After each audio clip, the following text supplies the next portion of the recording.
Now I'm gonna be real with y'all, there's not too many villains I truly hate, but today we finna talk about one of them ones. Like, this man is so petty, he makes the Grinch's reasoning for being a Grinch kinda valid. And you've probably seen the thumbnail, so you know I'm talking about Syndrome from The Incredibles. And so in the beginning of the movie, we see Syndrome start off as a D1 glazer for this man, Mr. Incredible. He was his #1 fan. Like, I ain't gonna lie, he was taking it to new heights. You thought the LeBron glazing was bad? Syndrome was on that time in times 12,000. And first time meeting him, he literally snuck in Mr. Incredible's car. And Mr. Incredible asked who he was, and bro was just like, Brody, buddy. My name is Incredible. Bro, popping up in a grown man's car is crazy enough alone. Imagine Mr. Incredible had the switch on him. He wasn't feeling strong that day. It would have been over. And like, I don't know why he was getting so heated by Mr. Incredible calling his real name. Like, gang, you're not a sidekick yet. Like, bro, that's literally your government, chill. So you think Buddy would get the message after Mr. Incredible told him off and was like, get out my whip and everything? But no, he was still begging him to be his sidekick. And appropriately because of this, Mr. Incredible just launches bro out the car. You know what I'm saying? I ain't gonna lie, that's a great feature to have, man. Somebody in your car and they touch the aux, just press this button right here. And then we get a fast forward when we see Mr. Incredible trying to take down a villain, and somehow this man Buddy arrives on the scene. Like, I don't know if he got a tracker on Mr. Incredible, but he pinpointed him on some GTA, man. And do y'all know how mad I would be if I was Mr. Incredible and seeing this little dude walk into the, bro, I ain't gonna lie, man, I'm just punching him right back out the building, hope he can fly on his way down. You know what, matter of fact, his drip alone would have made me angry, cause look at bro, even the mime was like his fit was trash. And I'd be darned if a mime called my fit trash, gang. Like, what you got on? What you cosplaying as? And while I'm on the topic of his character design, I gotta release my inner Berleezy, bro. Like, first of all, my boy's body is 50% head. I ain't gonna lie to you, I don't know who birthed him or who could've. Like, no way this was coming out the womb. Second of all, the same colors as Mr. Incredible, straight glaze, straight meat riding. What do you... And bro, look at his chin, over blunt chin, strong chin, crimson chin built. Bro, I'm not even gonna lie, I ain't trying to do him too crazy right now. Look at him, look at him. And so Buddy once again started glazing Mr. Incredible, begging him to be his sidekick. Like, oh, I can help out, I can do so much for you. But Mr. Incredible not trying to hear that. He really on his Batman. He hit him with that, I only work alone. Like, all right, bro, let's not get too nonchalant now. We know where you got that from, Buddy. But even after Mr. Incredible saying this, Buddy's just like, you know what, I'm gonna do you a favor and I'm gonna go get the police for you. Which, looking at it, was not such a bad idea. If only bro didn't get a bomb attached to his cape, man. And there's a couple points I want to make about this scene, bro. With the first one being, bro, I ain't gonna lie, this mime was really on time, man. He was type ready to pack up this little kid. Because what if Mr. Incredible didn't get to him? And the second, the foreshadowing later in the movie to Edna saying how like capes are just not appropriate. He was about to be a cape victim. And you know, there actually was one more thing. Because Mr. Incredible yelled at this man to stop, even after he got the bomb attached. And my boy's ears were the size of a 28.5 basketball, but he still did not hear Mr. Incredible. Like, what sense does that make? And so Mr. Incredible decides to run after him because he wasn't gonna let Buddy just die and blow up the city or something, trying to find the cops. And this shit was overly tweaking because Mr. Incredible's on his cape talking about, get off, stop. Like, bro, there's literally a bomb attached to you. How do you not realize this? Bro was really finna end up on the news during his sidekick debut. And so as Mr. Incredible's flying around the city, grabbing on the bro's cape, trying to get the bomb off, he eventually takes it off. And of course, Mr. Incredible and the bomb conveniently land on a train track. And you know, at least there was no train coming. He had time to, oh my freak. And of course, there's a train. And you know, this is really that cartoon timing right here. I wish my life was like this. Like, I stumbled upon $10,000 conveniently, or 10,000 subs conveniently. And another thing I realized, Mr. Incredible dead took no type of fall damage. He overly strong. And if you haven't seen the movie, Mr. Incredible turned into 2018 LeBron, and he stopped the train on his Tobey Maguire Spider-Man mess, I could say. And yeah, you know what I'm saying, Mr. Incredible saved the day once again. But no, this is not a time to celebrate, because we have to understand and realize that Buddy almost caught the depths of hundreds on his AM track because he wanted to play superhero sidekick. He almost turned his whole train into a pack. And then the next scene, we see Mr. Incredible helping the cops put Buddy into the back of a cop car, as they should, bro, realistically. And Lil Bro was really still trying to compromise after all this, after all that. Mr. Incredible is like, hey, make sure his mom know what he did. I ain't gonna lie. And that's what Buddy need. He need a good old whooping, bro. And whole time, that's probably where the real origin story started. With that belt. Yeah. All right, hey, man. We must continue because that is the intro and origin of Syndrome. And so fast forward some 15 years, Mr. Incredible's now settled down with a family. He's working a corporate job he doesn't want to be working at. Well, actually, he did just get fired in the scene we about to talk about for throwing his boss through the wall. But hey, man, it is what it is. Sometimes you get stressed out at work. And so he starts emptying his suitcase and he finds a mysterious tablet in there. And some shorty ends up appearing on the screen telling him she needs his help for this classified mission to save some facility from this robot, right? And this right here was enough to get Mr. Incredible all happy and excited because my boy was really fiending. And I can't even blame him. Imagine being a superhero your whole life and then just having to go back to being normal. Man, it's getting hot in here, hold on. And so Shorty ends off the message telling Mr. Incredible he can still do great things. And this made Mr. Incredible start reminiscing about the old days. Like somebody uncle who said they could have been in the lead, bro. This is what he was feeling like right now, bro. And after seeing this movie and knowing the true reason behind all this, I feel so bad, bro. So Mr. Incredible ends up linking with Shorty to get sent off to handle this robot or whatever. And everything's looking smooth. He getting that first class treatment, bro. They in a nice little aeroplane and stuff like that, vibing. But yeah, Shorty starts explaining what he's going up against and how the robot can adapt to his fighting style and whatnot. And I ain't gonna lie to you, I don't like that. I don't like hearing that a villain can adapt to fighting styles. I'd be like, I ain't gonna lie, just send me home, bro. Like I'm finna be fighting Maharaga or something. I never liked them type of character. This was Mr. Incredible. He was just looking for a friendly fade. Yo, friendly fade, anyone? Y'all seen them Instagram things? And so when Mr. Incredible touches down, off rip, he gets pulled up on by this overly round robot. And this thing really don't look like a threat if you ask me. Cause Mr. Incredible gets a nice mean hit off, man. But that was like the last hit he got that was smooth because this robot started applying pressure to this man. BTA I'm talking about. And he was really getting violated in all honesty. Like the ball was over here rolling around trying to eliminate my boy. And I really just mentioned this so I could point out how fast Mr. Incredible is moving in this scene, dog. He too big to be moving like this, bro. But yeah, the thing was giving him problems. And so eventually Mr. Incredible and his robot ended up in this cave. And he finally gets his groove after getting his back adjusted by the robots. And yeah, he figured out that the robot could only really penetrate itself. And so yeah, he just hopped in the robot and let it beat itself away. Whoa, pause.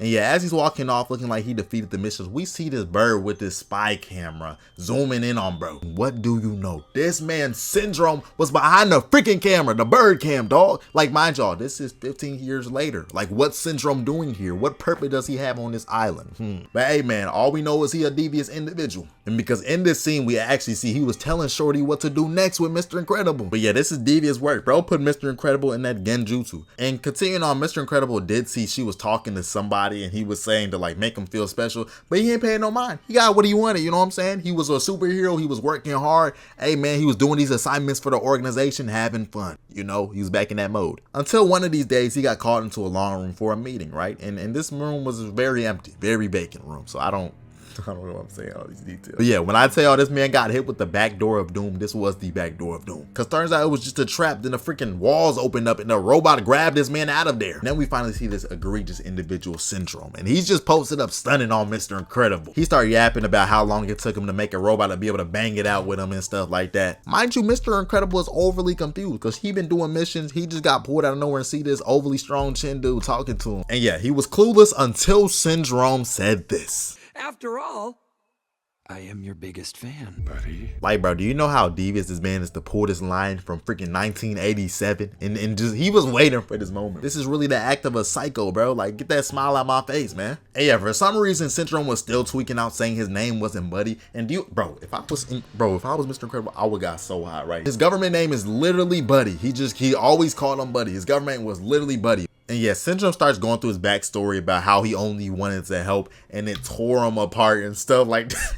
But like, bro, I'm realizing how privileged Syndrome was, bro. Like, he wasn't from no real struggle or nothing like that. He would just want to be a sidekick and decide to become a villain because bro was like, leave me alone.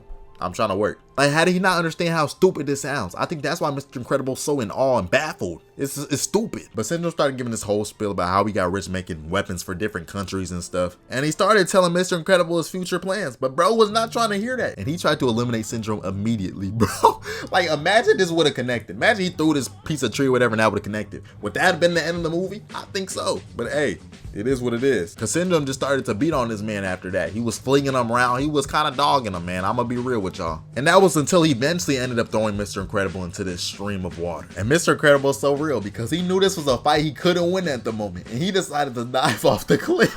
And you would think after all this, Syndrome would be the type to want to just collect him and torture him or something. Capture his nemesis or whatever so they can continue talking or something. But no, this man dropped a seemingly little bomb that turned into a whole nuke. And he was trying to go for the kill, obviously. And then when his little device came up to tell him there was no life detected, he was overly jolly. Look at this evil smile, bro. Mind you, this is all because he couldn't be a sidekick, bro.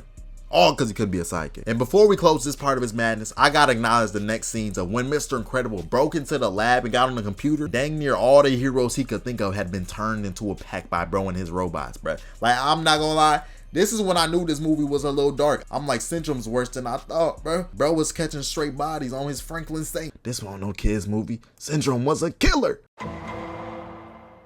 Now, for context of this next scene, Syndrome ended up realizing Mr. Incredible was alive and he captured him. And he starts glazing Mr. Incredible a little bit because of how he dodged the seeking device, but then he starts tweaking because he said Mr. Incredible had called for backup or whatnot. But as we know if you watch the movie, it was just Elastigirl and the kids pulling up to come save Mr. Incredible or see what was going on. You know, Mr. Incredible generally didn't know what he was talking about for backup because all he knew was that his suit just started lighting up. So Syndrome decided to play the audio track back. When bro heard his wife's name, automatically by default he said it because he was worried and stuff like that. It was all over his face. And Syndrome's just like, oh, Merch, you know these people. I'm gonna send him a little gift. And then he presses the most conveniently placed red button alive. And if you watch any show whatsoever, you know the big red button is not good. It's not good. And actually, just by the look of his assistant's face, I knew this was not good, bro. Even she was like, yo, chill, Birdie, chill. Aren't you on the side of the bad guys?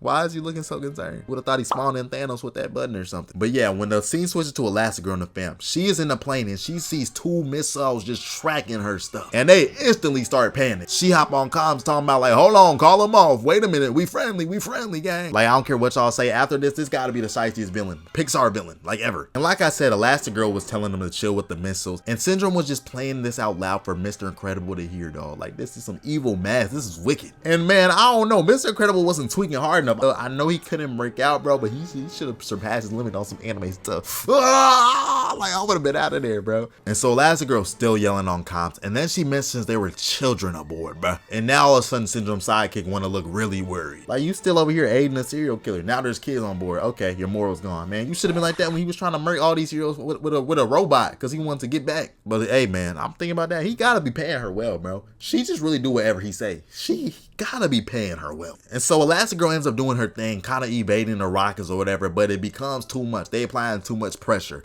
and the rockets end up hitting their jet. But luckily Elastigirl pulls off this crazy clutch because, you know, she got that dog clutch gene in her DNA and she saved the children too. But Mr. Incredible didn't know that because, you know, he just hearing comms. And then the assistant gonna walk over talking about target eliminated, the missiles connected. Like, bro. And then Syndrome drops one of the shiestiest lines I've ever heard, and he's just like, you'll get over it. I seem to recall you prefer to work alone. And hearing this, bro, hearing this alone at this moment after thinking you lost your wife and your kids, bro, God forbid ever. I don't know how he didn't spit on Syndrome or something, man. Like, y'all would have lost it. I would have lost it. And once again, let me repeat to y'all, he's doing all of this because he just didn't want to work with him. He didn't want a sidekick at the moment. So Mr. Incredible, one way or another, ended up getting a hold of Shorty, and he threatened to basically murk her or whatever. Because he had nothing to lose now. He was trying to get something over on Syndrome, but Syndrome was like, hey man, do what you want. I don't care. And Mr. Incredible let her go. And bro, he was just antagonizing him at this point. Mind you, Syndrome thought he got the kill.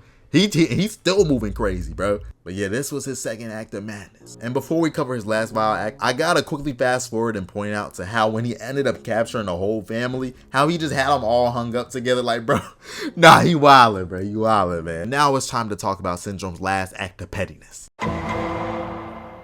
Per usual, in some context for this scene right here, Syndrome of course got smacked up by his own robot and he kind of disappeared. We didn't see him trying to help everybody fight the robot. He was just gone after that. And that left the Incredibles there to handle everything as a family, you know what I mean? They got all the credit, the love. It was like, hey man, we heroes now. And so after on their way home, Elastigirl's just checking the phone calls from the babysitter. And so in these voicemails or whatever, the babysitter was tweaking out trying to take care of Jack. And yeah, because Jack was probably activating his powers. Until finally she calmed down in one message and was like, thanks for the replacement sitter. And bro, as a parent, I couldn't even imagine hearing. I'd be like, what you mean replacement sitter? And especially in context, knowing that your op disappeared, it was on the scene.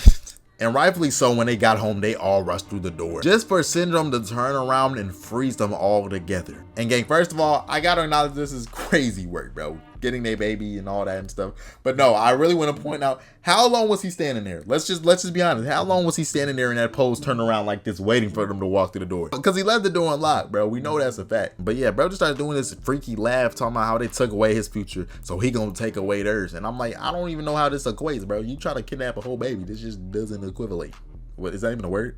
But Syndrome ends up throwing the family through the wall and trying to fly away with the baby. But as he was trying to escape, Jack started giving him problems. Jack was transforming, activating his superpowers. Until eventually he escaped my boy Syndrome's grasp, which is a W. No, because Syndrome was still about to get away. Bro was still talking about, I'ma get that baby eventually, dog. But like a real pops, Mr. Incredible was not gonna let that slide. He just throws his whole whip at the plane, bro.